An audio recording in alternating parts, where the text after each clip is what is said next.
Oi, gente, meu nome é Clara e eu tô aqui de volta para falar dessa vez sobre o tema fluido cósmico universal e princípio vital. Então, para começar, eu vou falar um pouquinho sobre o fluido cósmico universal. E para a gente entender sobre o fluido cósmico universal, a gente vai lá no livro A Gênese, que diz o seguinte: esse fluido é o éter, ou matéria cósmica primitiva, geradora do mundo e dos seres. Então, isso quer dizer que esse fluido é como se fosse um elemento primordial, né, que dá origem a todas as coisas. É o princípio de toda a matéria que a gente conhece. Ele também é uma matéria, porém uma matéria etérea. E aí ele continua dizendo: ao éter são inerentes as forças que presidiram as metamorfoses da matéria, as leis imutáveis necessárias que regem o mundo. Então, gente, a matéria do nosso planeta, ela é combinada através dos elementos que a ciência explica pra gente de diversas maneiras, dando origem à matéria e às coisas que a gente conhece. Em outros planetas, isso se diversifica, mas tem esse mesmo princípio que é o fluido universal. É o que fala nesse outro trecho aqui. Em outros mundos, as formas se apresentam sobre outros aspectos, revelando outros caracteres desconhecidos na Terra.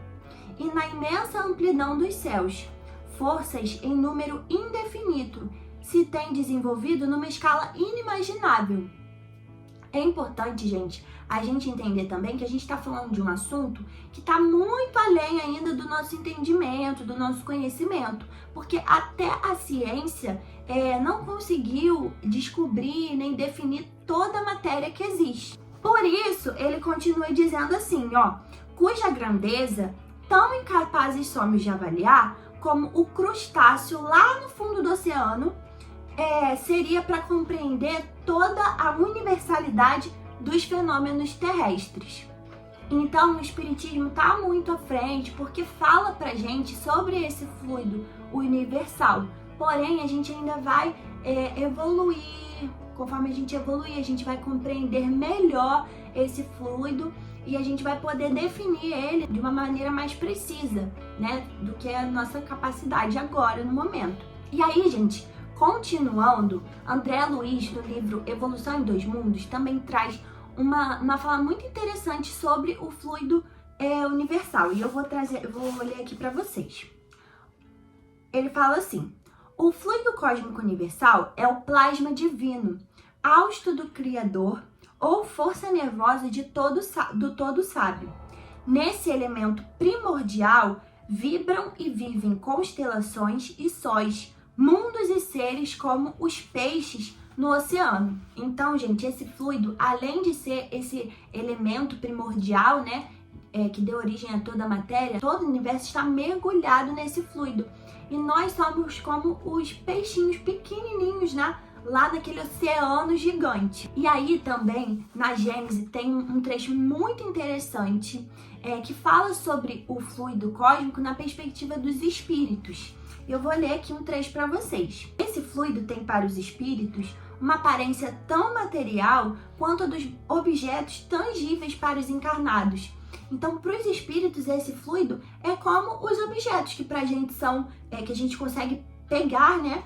Para os espíritos é algo assim, tão material. Os espíritos elaboram e combinam para produzirem determinados efeitos, como fazem os homens com os seus materiais, ainda que por processos diferentes. Então, os espíritos, eles conseguem manipular esse fluido. Isso explica muito sobre os fenômenos que a gente, através da ciência, a gente não consegue compreender.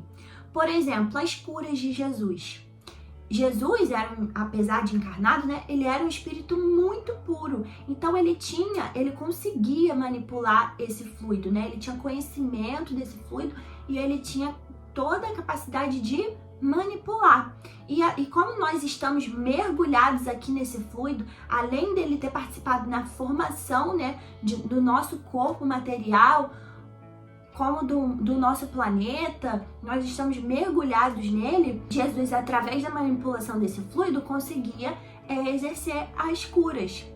Mas ele também sempre destacou uma coisa muito importante, que é a fé, né? Então, o pensamento da pessoa, né, a fé dela, tornava ela receptiva a essa cura. Por isso eu trouxe um trecho bem interessante também, que fala sobre o fluido lá no Evangelho segundo o Espiritismo, que está no capítulo Pedi e Obtereis, que fala sobre a transmissão do pensamento. Nesse capítulo ele confirma, né, o que André Luiz fala, dizendo que nós estamos imersos nesse fluido universal que ocupa o espaço, assim como aqui na Terra estamos mergulhados na atmosfera. E aí ele fala nesse capítulo aqui também que esse fluido é o veículo do pensamento e recebe o impulso da vontade, da nossa vontade, e é capaz de alcançar o infinito. Ele completa dizendo: quando o pensamento é dirigido para um ser qualquer, sobre a Terra ou no espaço, de encarnado a desencarnado, de desencarnado a encarnado, uma corrente fluídica se estabelece de um ao outro, transmitindo o pensamento da mesma forma que o ar transmite o som. Então, olha quanta coisa a gente pode tirar disso tudo. Olha quanto isso é importante. Porque se o pensamento tem toda essa capacidade, uma coisa que a gente pensa que a gente consegue alcançar o infinito, é muito importante, então, para a gente entender sobre a eficácia da prece, né? A importância de pedir, de pensar, de emanar coisas boas, a importância da gente policiar os nossos pensamentos. Até porque quando a gente pensa algo de ruim, de negativo, os primeiros prejudicados com isso somos nós, porque nós estamos emanando esse pensamento e vai formando uma atmosfera negativa que cerca a gente, né? Porque a gente está cercado desse fluido e é o que ele fala aqui, que o fluido é o veículo do pensamento. Então, gente, acho que já deu pra gente entender mais ou menos do que se trata o fluido cósmico universal e como ele está presente na nossa vida, no nosso dia a dia, no nosso pensar. Então agora a gente vai para o outro conceito, que é o conceito do princípio vital. O princípio vital é o que dá vida à matéria, né? É o que anima os corpos materiais. E para falar sobre o princípio vital, tem um capítulo lá no Livro dos Espíritos que fala só sobre isso. É o capítulo 4. E ele começa falando sobre os seres orgânicos e inorgânicos. E aí Kardec, numa notinha, explica o que caracteriza o ser orgânico do ser inorgânico. Então a gente sabe que o ser orgânico é o ser que tem vida. Nascem, crescem, reproduzem-se e morrem. E os seres inorgânicos são aqueles que não possuem vitalidade. Então, assim são os minerais, a água, o ar. Então, esses seres orgânicos, que vai desde a planta até o homem, eles possuem o princípio vital. É o que fala na pergunta 62. Qual a causa da animalização da matéria? A sua união com o princípio vital.